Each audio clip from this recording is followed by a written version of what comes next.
Welcome है friends हमारे YouTube channel success अड्डा 91 में। फ्रेंड्स बहुत ही महत्वपूर्ण क्वेश्चन है जो कि आने वाली सभी परीक्षाओं के लिए वेरी इंपॉर्टेंट है।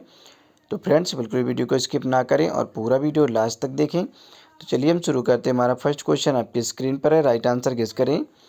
Which one is the main cause of postpartum haemorrhage. PPH हो जाने को क्या कहा जाता है? बताएं क्या होगा इसका राइट आंसर। प्रसवोत्तर रक्तस्राव का मुख्य कारण कौन सा होता है? ठीक है, मेन रीजन की यहाँ पे बात की जा रही है कि प्रसव के दौरान या प्रसव के बाद, ठीक है, प्रसव के बाद जब पीपीएच हो जाता है तो उसका मुख्य कारण क्या होता है? अधिक रक्तस्राव हो जाना क्या कहलाता है? बताएं क्या होगा इसका राइट आंसर गेस करें। तो देखिए यहाँ पे ऑप्शन ए राइट हो गया। यहाँ पे एटॉनिक यूट्रस, ऑप्शन ए आपका राइट होगा, एटॉनिक यूट्रस। अब यहाँ पे आप एक्सप्लेन देख लें कि प्रसवोत्तर रक्तस्राव का मुख्य कारण एटॉनिक यूट्रस होता है। इस स्थिति के कारण गर्भाशय संकुचित होने में अक्षम होता है और अत्यधिक रक्तस्राव का कारण बनता है। जो ये स्थिति है जब आपको पीपीएच होता है तो इसमें क्या होता है, गर्भाशय जो है वो संकुचित नहीं हो पाता है, इसलिए क्या होता है, अत्यधिक रक्तस्राव हो जाता है। इस अवस्था से बचने के लिए तुरंत रक्तस्राव को रोकना चाहिए और बहने वाले खून की पूर्ति की आवश्यकता करनी चाहिए या होती है।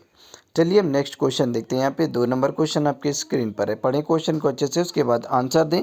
बहुत ही ईजी क्वेश्चन है, सिंपल है और सभी पूछे गए क्वेश्चन है। The postpartum period extend for how many weeks after delivery. प्रसवोत्तर अवधि प्रसव के कितने सप्ताह बाद तक होती है? बताएं क्या होगा इसका राइट आंसर गेस करें। प्रसवोत्तर अवधि प्रसव के कितने सप्ताह बाद तक होती है? तो फ्रेंड्स बहुत ही सिंपल क्वेश्चन है ये। ऑप्शन सी यहाँ पे आपका राइट होगा, 6 वीक्स, ठीक है, 6 सप्ताह तक होती है। अब यहाँ पे हम एक्सप्लेन देखते हैं कि प्रसवोत्तर अवधि प्रसव के 6 सप्ताह तक सामान्यता मानी जाती है, अर्थात यह अवधि बच्चे के जन्म से शुरू होकर, यह जो अवधि होती है बच्चे के जन्म से शुरू होकर 6 सप्ताह तक या फिर उससे अधिक अवधि तक भी हो सकती है। अब जिसमें गर्भाशय अपनी पूर्व अवस्था में आ जाता है। चलिए हम नेक्स्ट क्वेश्चन देखते हैं। यहाँ पे हमारा तीसरा नंबर क्वेश्चन आपकी स्क्रीन पर है। पढ़े क्वेश्चन को, बहुत ही सिंपल क्वेश्चन है। If fertilized ovum is implanted and develop outside the normal uterine cavity, it is known as। कहा जा रहा है कि जो फेटस है, फर्टिलाइज जो निषेचित डिंब है, वो गर्भाशय गुहा में ना होकर कहीं बाहर विकसित हो जाए, ठीक है, तो उसे क्या कहा जाता है? यदि निषेचित जो डिंब है वो सामान्य गर्भाशय गुहा के बाहर प्रत्यारोपित या फिर विकसित होता है तो उसे क्या कहा जाता है? बताएं क्या होगा इसका राइट आंसर गेस करें। अच्छे से पहले पढ़ लें, उसके बाद ही आंसर दें।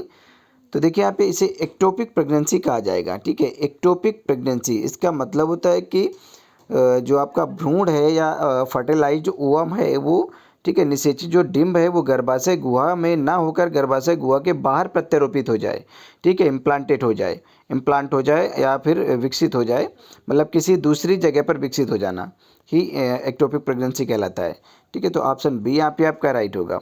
अब यहाँ पे हम एक्सप्लेन देख लेते हैं कि जब निषेचित डिंब सामान्य गर्भाशय गुहा के बाहर प्रत्यारोपित व विकसित होता है, इम्प्लांट होता है, वह डेवलप होने लगता है वहीं पे, ठीक है, जहाँ पे इम्प्लांट होता है गर्भाशय में ना होकर गर्भाशय गुहा के बाहर वो इम्प्लांट हो जाता है और वहीं पे क्या होता है, डेवलप होने लगता है।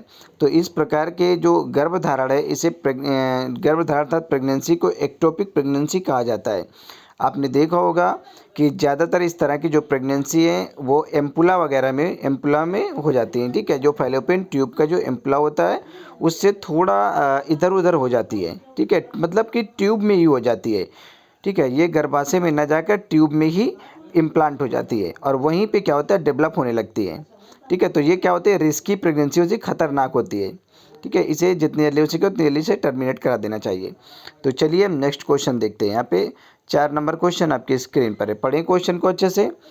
आ nurse ask a patient what does the pain feel like, what characteristic of pain is the nurse assessing. Question कह रहा है कि एक नर्स मरीज से पूछती है, एक नर्स है मरीज से पूछती है दर्द किस तरह का महसूस होता है। नर्स किस लक्षण के दर्द का अंदाज़ा लगाना चाहती है या चाह रही है? A nurse ask a patient, एक नर्स है जो एक मरीज से पूछ रही है कि what does the pain feel like, आपको किस तरह का दर्द महसूस होता है। तो what characteristic of pain is the nurse assessing. Nurse किस लक्षण के दर्द का अंदाजा लगाना चाह रही है? आपको बताना है क्या होगा इसका राइट आंसर। गेस करें, ऑप्शन आपके स्क्रीन पर है। बहुत ही सिंपल क्वेश्चन है, गेस करें। देखिए यहाँ पे ऑप्शन बी आपका राइट होगा, क्वालिटी। ठीक है, गुणवत्ता को पता लगाना चाहती है, उसकी क्वालिटी का पता लगाना चाह रही है। तो यहाँ पे हम एक्सप्लेन देख लेते हैं कि तीव्र दर्द आमतौर पर अचानक होता है। अगर जो तीव्र दर्द होता है तो वो आमतौर पर क्या होता है? अचानक, सडनली होता है। किसी विशिष्ट कारण से होता है या गुणवत्ता में तीव्र भी है। दर्द के मूल्यांकन को प्रभावित करने वाले कारकों में रोगी का दर्द इतिहास, वर्तमान दर्द, विकासात्मक स्तर, मुकाबला करने की रणनीतियाँ और सांस्कृतिक पृष्ठभूमि शामिल है। दर्द के प्रति रोगी की प्रतिक्रियाओं का मूल्यांकन रोगी के संज्ञानात्मक और विकासात्मक स्तरों पर किया जाता है। चलिए हम नेक्स्ट क्वेश्चन देखते हैं। यहाँ पे 5 नंबर क्वेश्चन आपके स्क्रीन पर है। क्वेश्चन को पढ़ें अच्छे से, उसके बाद आंसर दें। What is the pain caused due to injury और damage to internal organs of body is known. आंतरिक अंगों को चोट या क्षति के कारण होने वाले दर्द को क्या कहा जाता है? What is the pain caused due to injury और damage to internal organs of body is known as. देखिए, आंतरिक अंगों को चोट या फिर क्षतिग्रस्त होने के कारण जब दर्द होता है तो उसे क्या कहा जाता है? बताएं क्या होगा इसका राइट आंसर। गेस करें, ऑप्शन आपकी स्क्रीन पर है। देखिए, इस तरह के दर्द को इंटेस्टाइनल पेन कहा जाएगा। ऑप्शन डी यहाँ पे आपका राइट होगा। ठीक है, इंटेस्टाइनल पेन कहा जाएगा, आंत का दर्द। ठीक है, ऑप्शन डी यहाँ पे आपका राइट होगा। अब यहाँ पे आप एक्सप्लेन देख लें कि आंतरिक अंगों को चोट या क्षति के कारण होने वाला जो दर्द होता है वो इंटेस्टाइनल पेन होता है। ठीक है, आंत का दर्द कहलाता है। चलिए नेक्स्ट क्वेश्चन देख लेते हैं। 6 नंबर क्वेश्चन आपके स्क्रीन पर है। क्वेश्चन को पढ़ें अच्छे से, उसके बाद आंसर दें। इंसर्टिंग थिन नीडल्स कहा जा रहा है कि inserting thin needles into specific points on the skin to relieve pain is called. दर्द से राहत के लिए त्वचा और विशिष्ट बिंदुओं पर पतली सुइयां डालना क्या कहलाता है? बताएं क्या होगा इसका राइट आंसर। बहुत ही सिंपल क्वेश्चन है और पूछा गया क्वेश्चन है ये। बताएं क्या होगा इसका राइट आंसर। देखिए, आपने सुना होगा कि एक्यूपंक्चर। ठीक है, ऑप्शन बी यहाँ पे आपका राइट है, एक्यूपंक्चर। ठीक है, इस पद्धति से क्या किया है? दर्द को कम करने के लिए, दर्द में राहत दिलाने के लिए, ठीक है, सुइयों का उपयोग किया जाता है। ठीक है, जो पतली नीडल्स होती हैं, थिन नीडल्स, उनका उपयोग किया जाता है। ठीक है, उनको चुभोया जाता है, उसके माध्यम से दर्द को कम किया जाता है। तो यहाँ पे ऑप्शन बी आपका राइट होगा। अब यहाँ पे आप एक्सप्लेन देख लें कि जो एक्यूपंक्चर विधि है, ठीक है, इससे दर्द से राहत दिलाने व चिकित्सा प्रयोजनों के लिए शरीर के विभिन्न बिंदुओं में सुई चुभोने और हस्त कौशल की प्रक्रिया है। योग का शाब्दिक अर्थ है जोड़ना। जो योग होता है इसका शाब्दिक अर्थ होता है जोड़ना। योग शारीरिक व्यायाम, शारीरिक मुद्रा, आसन, ध्यान, सांस लेने की तकनीकों और व्यायाम को जोड़ना होता है। चलिए हम नेक्स्ट क्वेश्चन देखते हैं। 7 नंबर क्वेश्चन आपकी स्क्रीन पर है। पढ़ें क्वेश्चन को अच्छे से, उसके बाद आंसर दें। क्या होगा इसका राइट आंसर बताएं। What is the average lung capacity of an adult. Adult के लिए यहाँ पे बात की जा रही है कि एक वयस्क के फेफड़ों की औसत क्षमता कितनी होती है? बताएं क्या होगा इसका राइट आंसर। एक जो वयस्क है उसके फेफड़ों की औसत क्षमता पूछी जा रही है। What is the average lung capacity of an adult. Guess करें क्या होगा इसका राइट आंसर। तो देखिए यहाँ पे ऑप्शन डी राइट होगा, 6000 ml। ठीक है, ऑप्शन डी यहाँ पे आप, तो यहाँ पे एक्सप्लेन देख लें कि सामान्य वयस्क में फेफड़ों का जो वजन होता है वो लगभग 1000 ग्राम होता है। सामान्य वयस्क के फेफड़ों का जो वजन होता है लगभग 1000 ग्राम होता है। फेफड़ों की औसत जो क्षमता होती है वो 6000 ml होती है।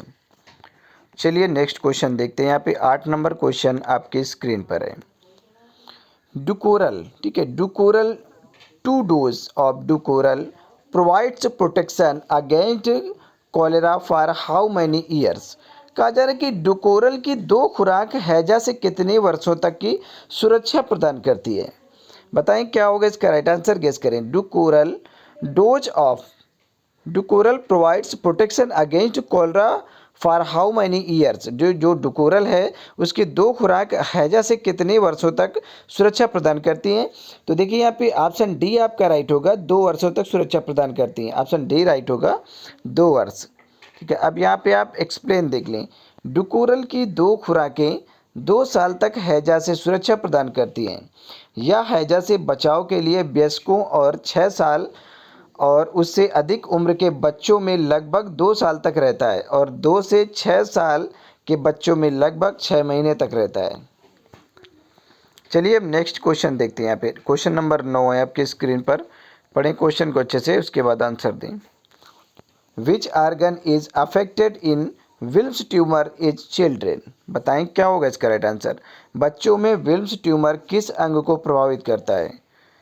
Which organ is affected in Wilms tumour is in children. बच्चों में विल्म्स ट्यूमर किस अंग को प्रभावित करता है, तो बताएं क्या होगा इसका राइट आंसर, गेस करें। तो देखिए जो विल्म्स ट्यूमर है ये बच्चों की किडनी को प्रभावित करता है, ठीक है, वृक्क को प्रभावित करता है। ऑप्शन बी यहाँ पे आपका राइट होगा। अब यहाँ पे आप एक्सप्लेन देख लें कि विल्म्स ट्यूमर एक दुर्लभ प्रकार का वृक्क कैंसर होता है। जो विल्म्स ट्यूमर है एक दुर्लभ प्रकार का वृक्क का कैंसर होता है, किडनी कैंसर होता है, जो मुख्य रूप से बच्चों को प्रभावित करता है। इसे नेफ्रोब्लास्टोमा भी कहा जाता है, ठीक है।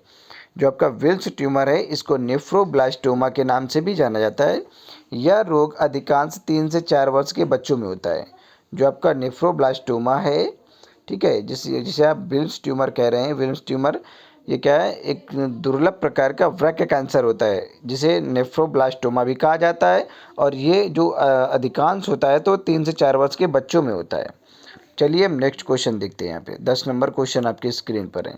पढ़ें क्वेश्चन को अच्छे से, उसके बाद आंसर दें। क्या होगा इसका राइट आंसर, बताएं, गेस करें। Which of the following supplement restrict the period of diarrhoea. Guess करें क्या होगा इसका right answer. Which of the following supplement restrict the period of diarrhoea. निम्नलिखित में से कौन सा संपूरक अतिसार अर्थात डायरिया की अवधि को कम करता है। बताएं क्या होगा इसका राइट आंसर। डायरिया की अवधि को कम करने का काम कौन करता है। तो देखिए यहाँ पे ऑप्शन सी आपका राइट होगा, जिंक, ठीक है। डायरिया की जो जब आपको डायरिया होता है इसकी अवधि को कम करने का काम जिंक करता है। अब यहाँ पे आप एक्सप्लेन देख लें कि जिंक संपूरक अतिसार अर्थात डायरिया की अवधि को कम करता है। जिंक के सेवन से दस्त की जो समस्या वो दूर हो जाती है। जिंक के सेवन से दस्त की जो समस्याएं हैं वो क्या होती हैं, दूर हो जाती हैं। जिंक त्वचा की मरम्मत कर संक्रमण को रोकता है। जिंक क्या करता है, त्वचा की मरम्मत कर के संक्रमण को भी रोकने का काम करता है और किसी भी घाव को जल्दी भरने में मदद करता है आपका जिंक। तो चलिए हम नेक्स्ट क्वेश्चन देखते हैं। यहाँ पे 11 नंबर क्वेश्चन आपकी स्क्रीन पर है। पढ़ें क्वेश्चन को अच्छे से। डायनामाइट का आविष्कार किसने किया था। डायनामाइट का आविष्कार किसने किया था। Dynamite was discovered by. बताएं क्या होगा इसका राइट आंसर, गेस करें। डायनामाइट का आविष्कार किसने किया था। Dynamite was discovered by. तो देखिए अल्फ्रेड नोबेल। डायनामाइट के जो आविष्कार किया था वो अल्फ्रेड नोबेल ने किया था। ऑप्शन बी यहाँ पे आपका राइट है, अल्फ्रेड नोबेल। अब यहाँ पे आप एक्सप्लेन देख लें कि डायनामाइट का आविष्कार अल्फ्रेड नोबेल ने 1866 में किया था। डायनामाइट का जो आविष्कार हुआ था वो 1866 में अल्फ्रेड नोबेल ने किया था। अल्फ्रेड नोबेल स्वीडिश वैज्ञानिक थे, ठीक है। स्वीडिश के रसायन विज्ञान होता था, इंजीनियर भी थे ये। स्वीडिश के रसायन के वैज्ञानिक थे और इंजीनियर भी थे। विश्व प्रसिद्ध नोबेल पुरस्कार इनके द्वारा स्थापित न्यास द्वारा दिया जाता है, ठीक है। विश्व प्रसिद्ध नोबेल पुरस्कार इनके द्वारा स्थापित न्यास द्वारा दिया जाता है। तो पढ़ें क्वेश्चन को। 12 नंबर क्वेश्चन आपकी स्क्रीन पर है। भारत का सबसे बड़ा एकल द्वीप सुदूर दक्षिण में कौन सा है। भारत का सबसे बड़ा एकल द्वीप सुदूर दक्षिण में कौन सा है। तो the largest southern most single island is in India is. Guess करें क्या होगा इसका राइट आंसर, बताएं। ऑप्शन आपके स्क्रीन पर है। The largest southern most single island in India is. Bharat का सबसे बड़ा एकल द्वीप सुदूर दक्षिण में कौन सा है, गेस करें। देखिए ऑप्शन डी राइट होगा यहाँ पे, ग्रेट निकोबार द्वीप, ठीक है। Great Nicobar island. Option D यहाँ पे आपका राइट होगा। अब यहाँ पे आप एक्सप्लेन देख लें कि भारत का दक्षिणतम द्वीप बड़ा, ठीक है, बड़ा ग्रेट, अच्छा, ग्रेट निकोबार द्वीप के नाम से जाना जाता है। यहाँ पे गेट लिख गया है, ठीक है, यहाँ पे ग्रेट होगा, GREAT, ठीक है, यहाँ पे ग्रेट होगा। भारत का दक्षिणतम बिंदु जिसे बड़ा अर्थात ग्रेट निकोबार द्वीप के नाम से जाना जाता है, जिसका दक्षिणतम बिंदु भारत का दक्षिणतम बिंदु 6.5 अंश है। ठीक है, 6.5 अंश है, जिसे इंदिरा पॉइंट कहा जाता है, जिसे इंदिरा पॉइंट कहा जाता है, जबकि प्रायद्वीपीय भारत का दक्षिणतम बिंदु कन्याकुमारी है। ठीक है, भारत का जो दक्षिणतम बिंदु है इसे इंदिरा पॉइंट के नाम से जाना जाता है, और जबकि भारत का जो प्रायद्वीपीय दक्षिणतम बिंदु है वो कन्याकुमारी है। नेक्स्ट क्वेश्चन है यहाँ पे आपका 13 नंबर क्वेश्चन, किस दिन राष्ट्रीय मतदाता दिवस मनाया जाता है? ऑप्शन आपकी स्क्रीन पर है, बताएं क्या होगा इसका राइट आंसर। किस दिन राष्ट्रीय मतदाता दिवस मनाया जाता है? When is national voters day celebrated? किस दिन राष्ट्रीय मतदाता दिवस मनाया जाता है? तो देखिए बहुत ही सिंपल क्वेश्चन है, 25 जनवरी को मनाया जाता है। राष्ट्रीय मतदाता दिवस 25 जनवरी को मनाया जाता है। ठीक है, 25 जनवरी। ऑप्शन ए यहाँ पे आपका राइट है। अब यहाँ पे आप एक्सप्लेन देख लें कि 25 जनवरी को राष्ट्रीय मतदाता दिवस के रूप में मनाया जाता है, और वर्ष 2011 से निर्वाचन आयोग की स्थापना दिवस पर मतदान में युवाओं की भागीदारी बढ़ाने के लिए मनाया जाना प्रारंभ किया गया था। 2011 से निर्वाचन आयोग की स्थापना दिवस पर मतदान में युवाओं की जो भागीदारी को बढ़ाने के लिए ये मनाया गया था, तभी से प्रारंभ हुआ था। फ्रेंड्स हमारा ये लास्ट क्वेश्चन है 14 नंबर। ठीक है, 14 नंबर लास्ट क्वेश्चन है। 14 नंबर जो हमारा रेग्जिट क्या है? रेग्जिट रेफर टू, ठीक है, बताना है आपको क्या है। बहुत ही अच्छा क्वेश्चन है। ठीक है, रेग्जिट क्या है? रेग्जिट रेफर्स टू, गेस करें। तो देखिए बहुत ही सिंपल क्वेश्चन है और अच्छा क्वेश्चन है, ये पूछा भी जा सकता है। ठीक है, ये रघुराम राजन का आरबीआई गवर्नर से हटाना। ठीक है, Raghuram Rajan exit as RBI governor, Raghuram Rajan का आरबीआई गवर्नर पद से हटाना ही रेग्जिट कहलाता है। ठीक है, ऑप्शन आपका ए राइट होगा। अब यहाँ पे आप एक्सप्लेन देख लें कि रेग्जिट एक नया शब्द है, ये किसके द्वारा यूज हुआ था ये भी देख लें। रेग्जिट जो है वो एक नया शब्द है, इसका प्रयोग मीडिया द्वारा आरबीआई के गवर्नर रघुराम राजन को हटाने के लिए किया गया था। ठीक है, ये मीडिया कर्मियों ने किया था, इसका रेग्जिट का प्रयोग है कि ये एक नया शब्द है। ठीक है, आरबीआई के द्वारा कि आरबीआई से रघुराम राजन को हटाया जाए, इस वजह से ये रेग्जिट शब्द का प्रयोग किया गया था।